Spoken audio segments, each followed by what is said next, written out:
Welcome to the Saturday Stroll Hangout, the place that we get together before the Saturday Stroll to basically all come together so we're here when the Saturday Stroll starts. And I would just like to apologize because this will not be the normal Saturday Stroll Hangout that people are probably going to be expecting. Because it is, I guess you could say, the farewell tour. It's been probably 3 or 4 months now that I hear little things through the grapevine. Funnily enough, anything from what I believe to just random stuff about myself. And so I figured it was one of those things that it's time to do what is best for me. I started the Saturday Stroll because there was quite a few people that wanted to join the raid parade, and the timing wasn't great. Just because it's during the day for a lot of people, and people work and do this and do that. And so I did all of the research to find out when the best time would be and when people wanted it. And that's when I agreed to do it. And that was Saturday night. And at the time, I was actually learning a lot about Judaism, which, if you're unaware, they practice Shabbat from sundown on Friday night to just before sundown on Friday night to just after sundown on Saturday.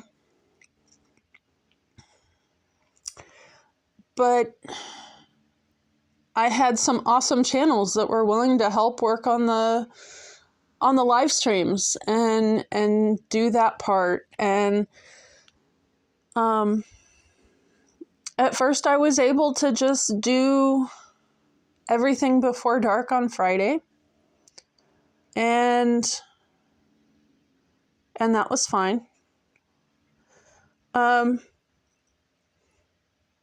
And if you guys have been contacting me during the day on Saturday and this is all new for you, please don't think anything of it.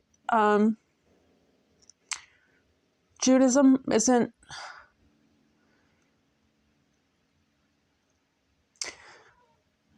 It's helped me learn a lot, but it's not me.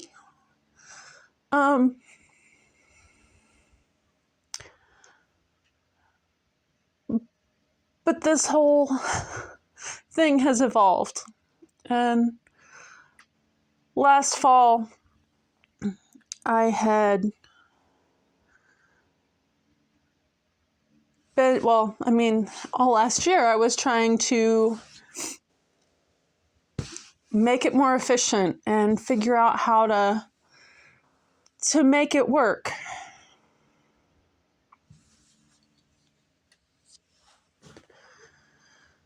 At times, so it didn't intrude on the ability to not be on a device during Friday night to Saturday night. And we actually wound up with some great systems in place and ways to make things easier than what we'd been doing them for the last couple of years with the raid parade.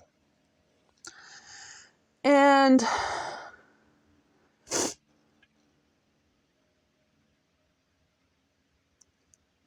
like so many people, people have stuff going on. And so when things crop up, they just deal with them and move on. And after 5 or 6 months,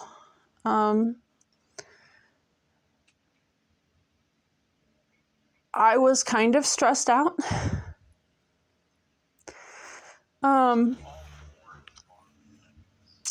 And I called some people on repetitive things that had been cropping up.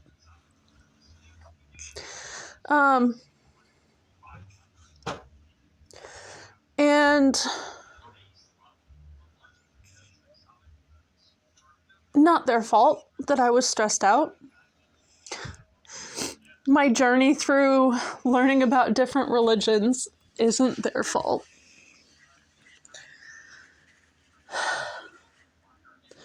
My history with religion is probably a bit unique.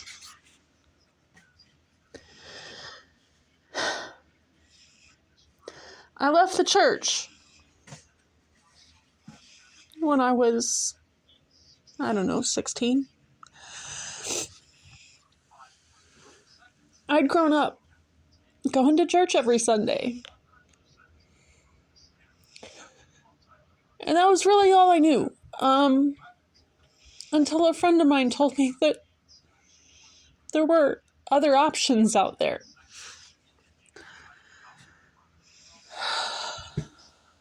And before you condemn him for telling me that there's something other than Christianity out there, realize that he saw me in pain.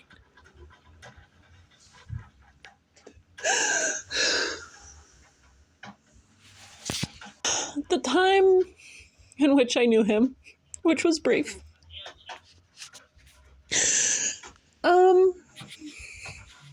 I generally had a feeling that nothing I ever did was good enough. And at that point, the message I was getting from church was that I never would, because I was female.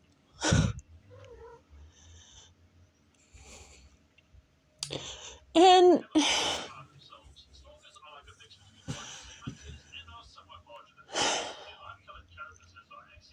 I don't know where that message really was. At the time, we even had a female preacher.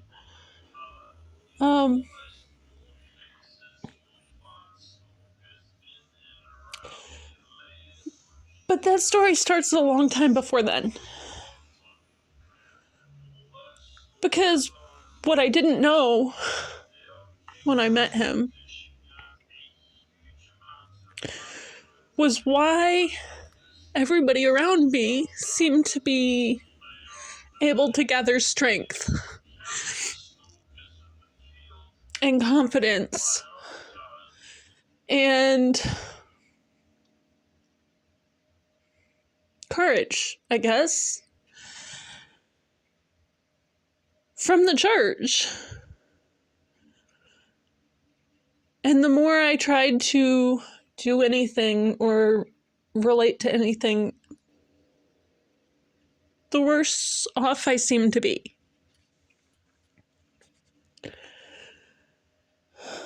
And I knew I'd always loved the church I grew up in.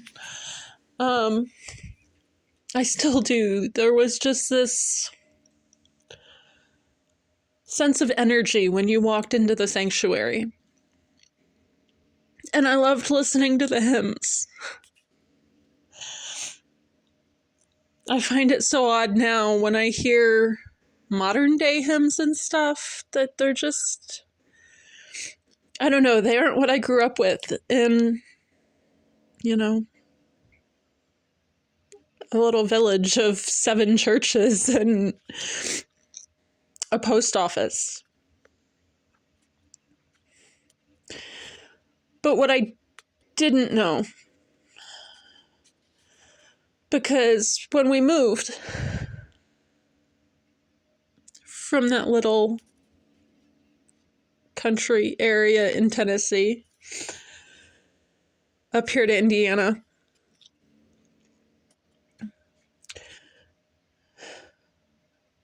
was that What I didn't know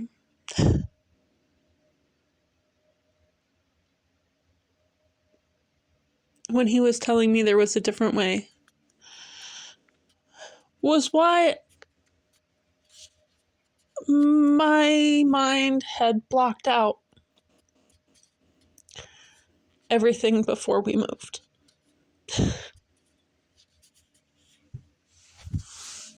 I knew it was weird. Most people, when they're a teenager, remember things before they were a teenager. But I didn't. We moved the summer I was 13. My birthday is in April. And by the time I was 14, I could count my memories on one hand.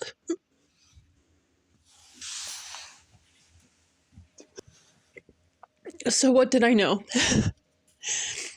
I knew that the more I thought about Christianity, the Bible, anything related to church, the more suicidal I got.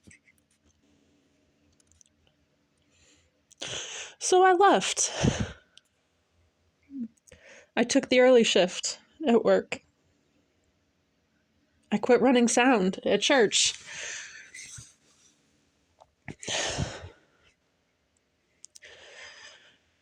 And I just went about life. And I learned a lot.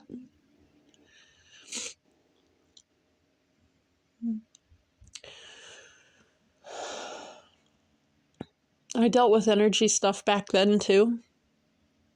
But I didn't know how, and I didn't have anybody to help with that either.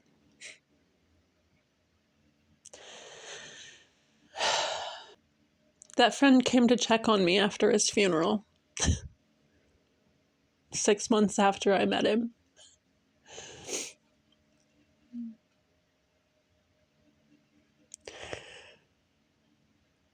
And in case you hadn't thought about it, yes, that is enough to freak a person out.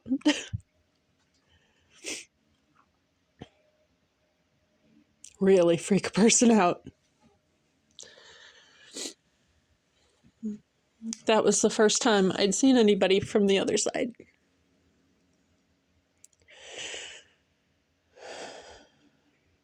He wouldn't be the last, though.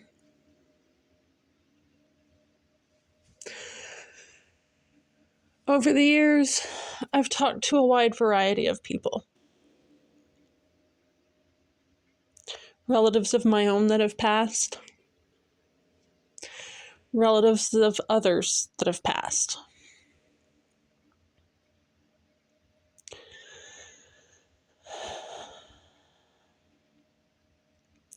Typically, when other people's relatives want to talk to me, it's not talking to me. They want me to hear a message for their loved one.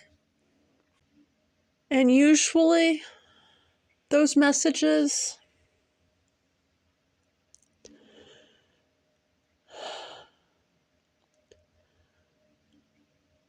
they're things they want the person to know so that they can live a better life. Don't worry about that thing that I left. It's okay to say it's not what you want to do. Don't worry so much about this or that. Or just that they're proud of how the person's doing. I won't go into my entire history of things that I've studied.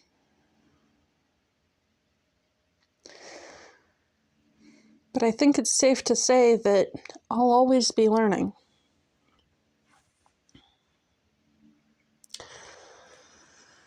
And I did finally find out why I blocked out the first 13 years of my life. When I started having flashbacks in my mid-30s after my own mom and dad had passed.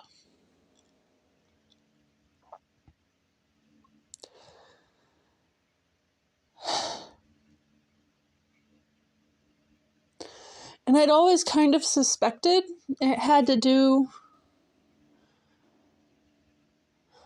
with being conceived through a sperm donor. It's the only thing I could think of. 5 memories of 13 years doesn't go very far when you're trying to figure things like that out. And of course, the next question is, why do I need to block out 13 years if that's the traumatic thing that happened? The problem is that it wasn't.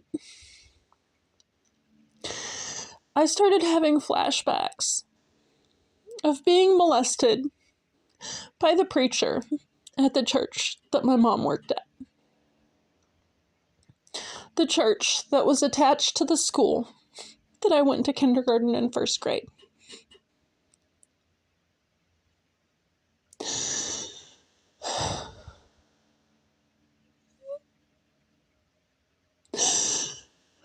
The flashback where somebody walked in and finally saw me.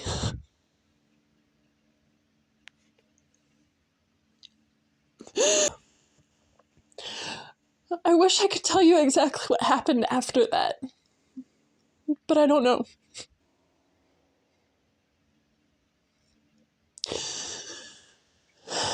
It's taken me a lot of time sorting through, trying to figure out things I'd been told about my childhood. Figure anything out. If I'm gonna remember that, why can't I remember any of the good stuff?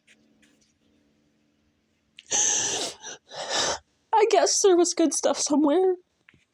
I don't know. It made more sense after I remembered that as to why one of the other memories I had, one of those 5, I was in some sort of a counselor's office doing some sort of project or puzzle or something on a table. I don't know.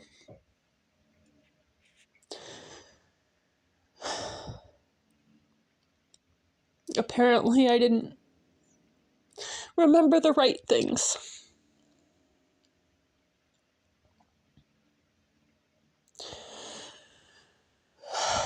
I don't know.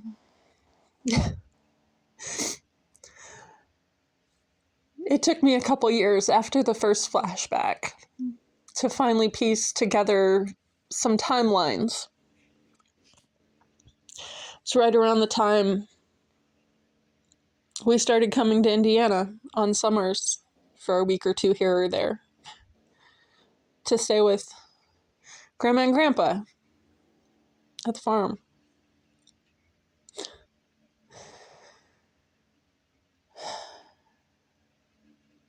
It's the year that we changed schools. I started 2nd grade in the public schools in the town where my parents worked. They started us in the private school because they didn't want us in the public one that we were zoned for.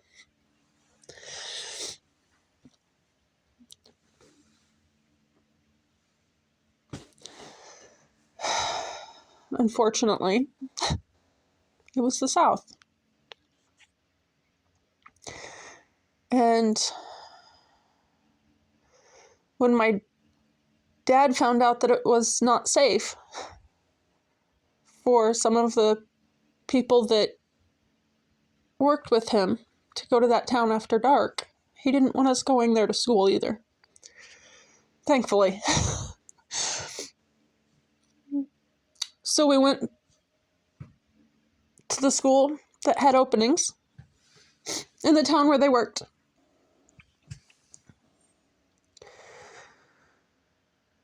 because it was the one that had openings, it was also one of the most run down that nobody else wanted to go to, which is fine. But because we were out of zone,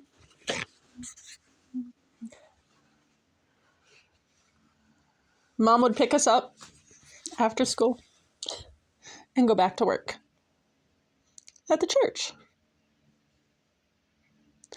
I don't know why. It's probably not a decision I would have made, but I don't know what I don't know.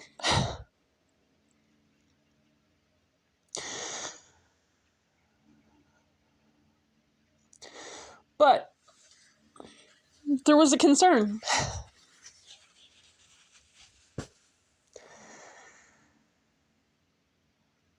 Because we were going to go to the big public school,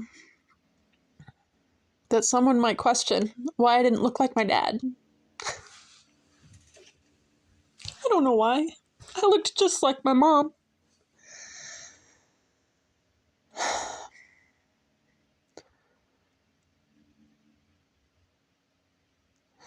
But one of those 5 memories was being told that I wasn't my dad's. And so I thought that had been the traumatic event that made me block everything out.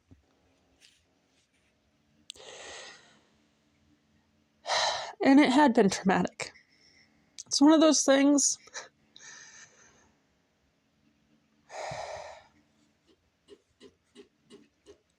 It makes you question everything. You don't know. All of a sudden, people are talking about dating and you don't know if somebody's your half-sibling or not. You don't know who's who. You don't know who your parents are or anything else.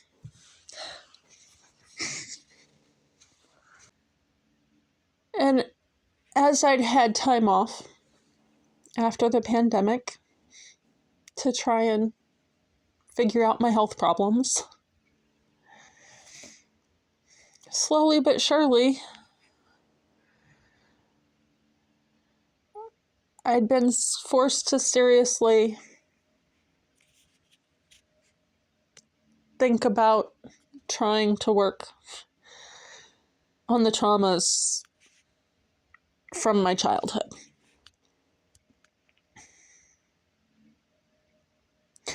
I will say, since I started having flashbacks in my mid-30s, I have gotten some more memories back. Some of them good.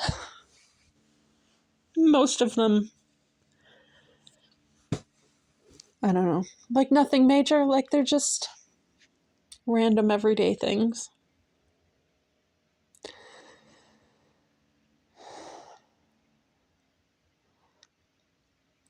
And then last year, I don't know what happened. Just kind of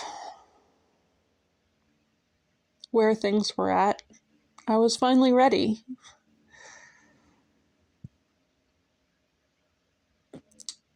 To see if maybe a DNA test could tell me more about who my donor was, or if I had siblings that I didn't know about.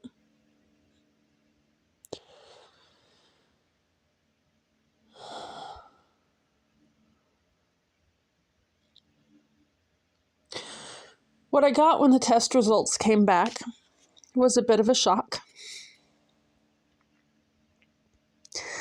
Mom had told me about a month before she died what the criteria were that they had given the sperm bank.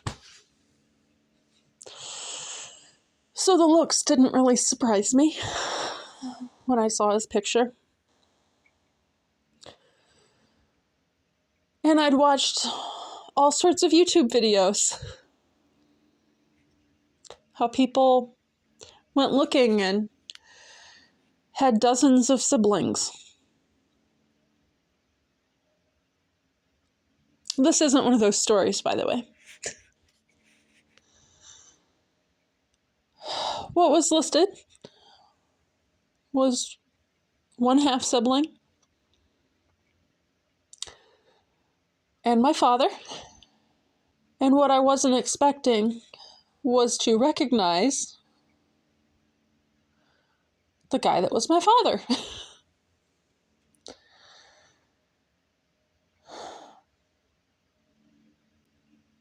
I guess maybe I should have. We weren't far from Nashville. Somehow I didn't think Nashville would have sperm banks. In case you're wondering, there's currently 7 in Nashville.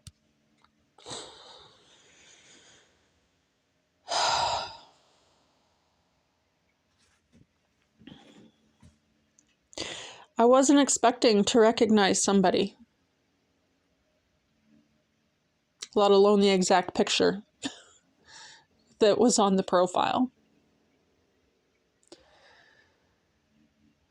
And I wasn't expecting the flashbacks that started right after that, too. More images from that church.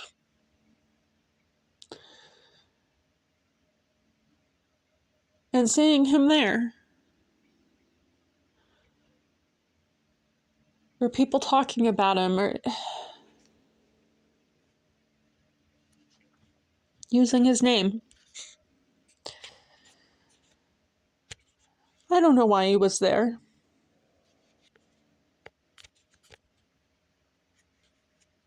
I don't know what he was there to talk about. I just know it was around that same time.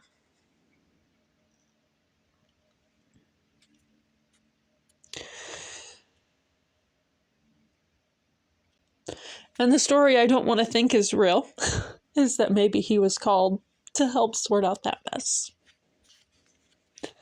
That maybe he knew.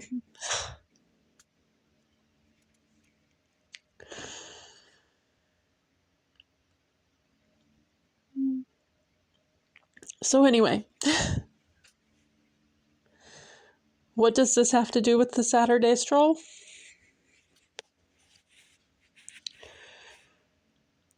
This was my few weeks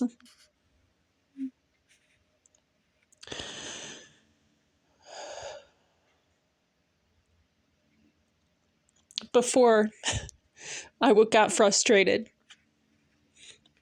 and to the point I couldn't handle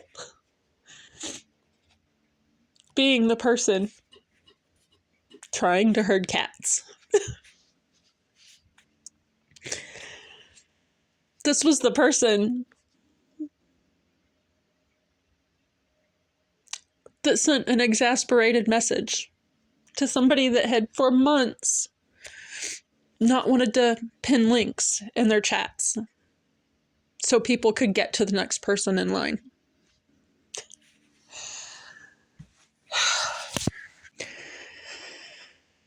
And what can I say? I sent an exasperated text message.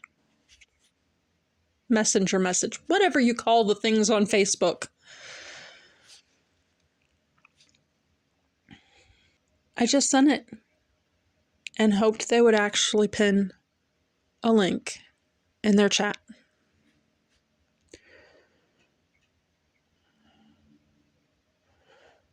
Unfortunately, that's not what I got. When all this first started happening,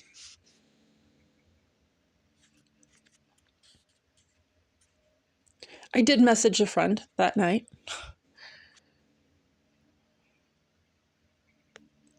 As you might expect, one of the things I've learned is grooming tends to make a person a people pleaser.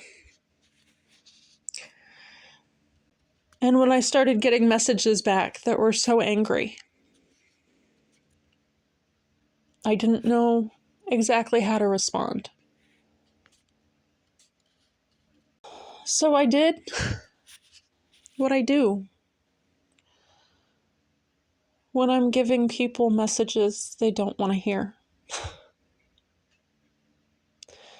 And yes, when people get messages through me from the other side, it is typically because it's not something they wanted to hear. Or maybe they don't know how to hear.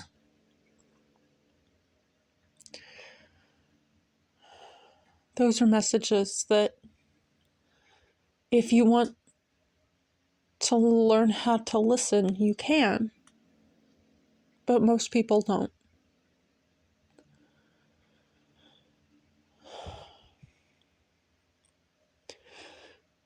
So I listened to the energy. And I responded to the messages the best way I knew how. And when I got the message that they would pray for me, maybe you can imagine why the first thought in my head was, I bet he prayed for me too.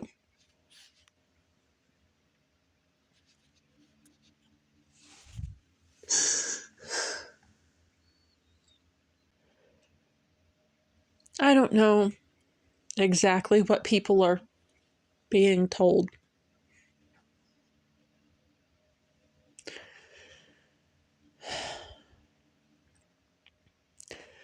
Based on the order in which people have left the Saturday stroll, my guess is that at least some of it had to do with me saying, please don't pray for me. I'm not Christian. I don't know what I am. Do I do energy work? Yes. If you want to know what my beliefs are, I can tell you. I've spent the last few years trying to figure out what, at my core, I could really believe.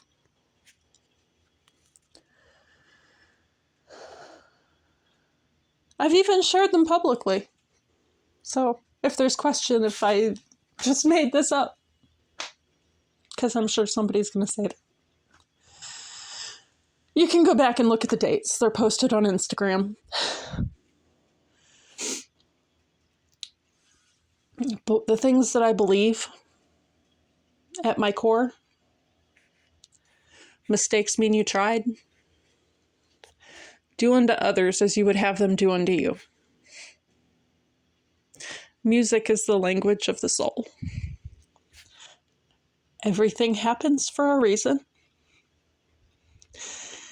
And yes, that's a hard one to take when you haven't found the reason yet.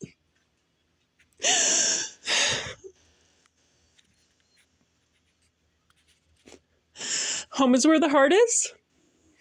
What is meant to be will be. Everyone deserves to love and be loved. The universe takes care of its own. Love never ends. And we create our own heaven or hell. That's it.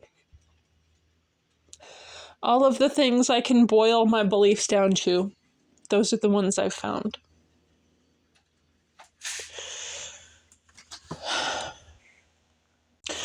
So, as I've watched people leave and heard bits and pieces of things people are being told,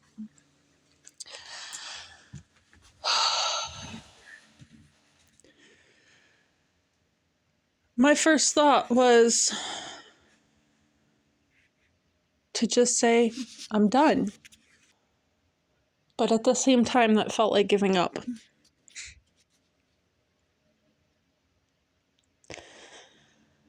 And quite frankly,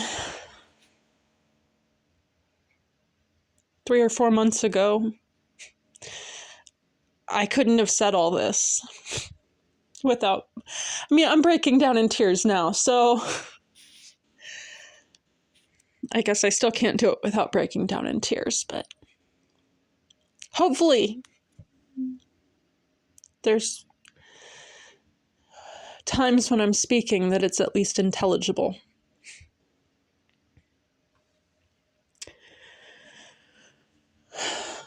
So I've tried to work through the things that have come up.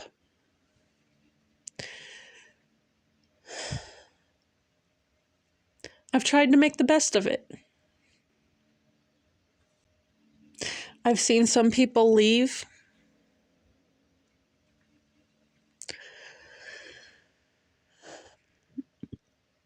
and gave a sigh of relief because they hadn't felt right. Not a good fit.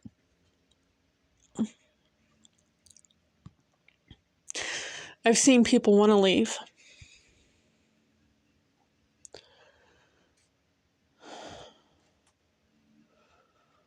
Or that have left.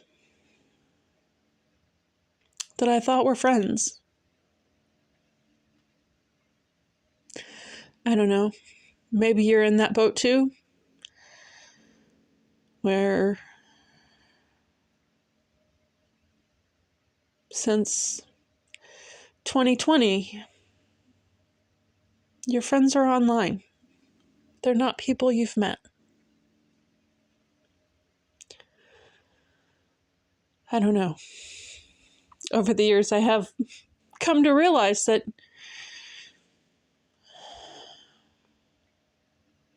when you've been through trauma, you're not always a good judge of character. I've wound up in conversations and other live streams. I've watched myself react. When people voice their opinion, back up their judgments simply because they're Christian.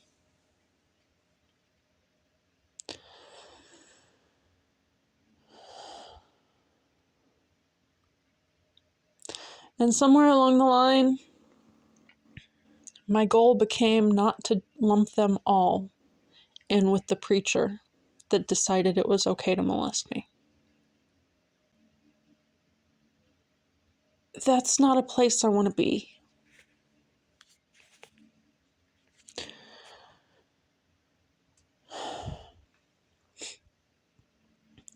If I've actually learned anything from Judaism, it's a lot more about the Bible than I probably ever learned from the church I went to school at, or the one I grew up in. The two I grew up in, we moved.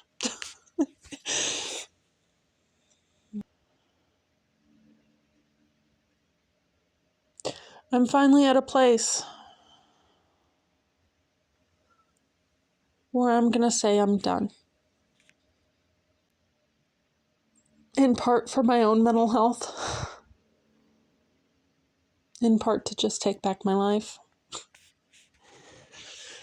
It is what it is. So, starting next week, there won't be a Saturday stroll. They can have it. It's not worth fighting for. It's not worth reliving my past every week. Because why? Because somebody thought it was okay to be disrespectful and apparently didn't understand that the raids work because people can get to the next video. I don't know. If it means that much to them, they can have it. Because I don't want it anymore.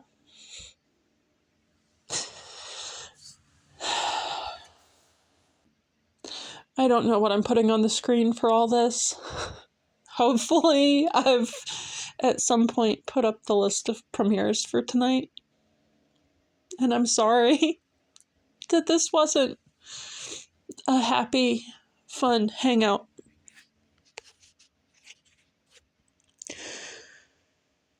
But I thought the better choice was to let you know where I'm coming from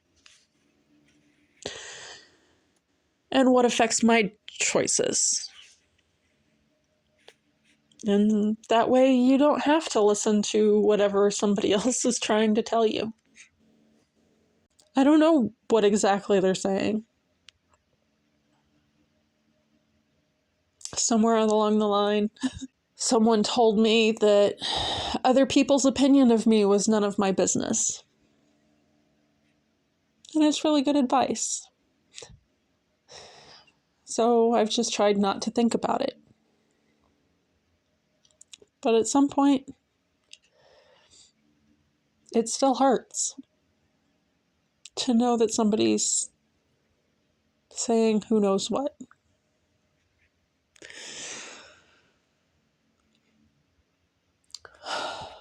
I wish there was some big moral to this story.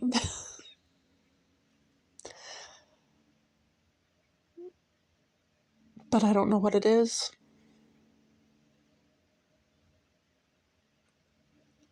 If you love someone, give them a hug.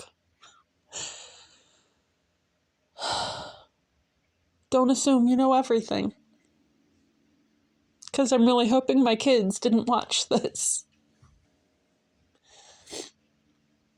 Because they don't know. Why should they?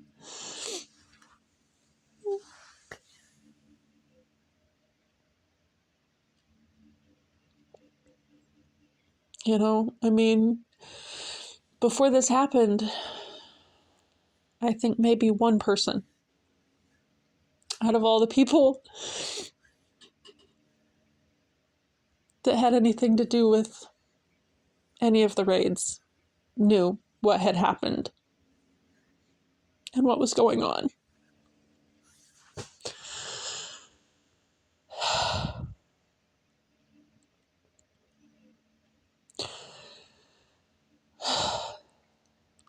So, I don't know.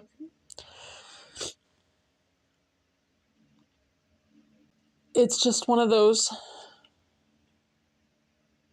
If you guys wanted the truth, I wanted you to hear the truth from me. Not asking questions or listening to someone else tell you things.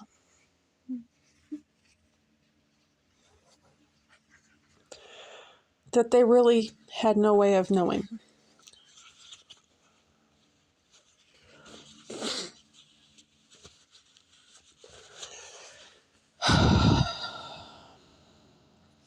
I do hope you have a great night. And weren't traumatized by all of my issues. It's not stuff I typically share. But it is stuff that's affected my entire life. And I'm trying to learn how to cope with it. So I hope you guys have a fun last stroll.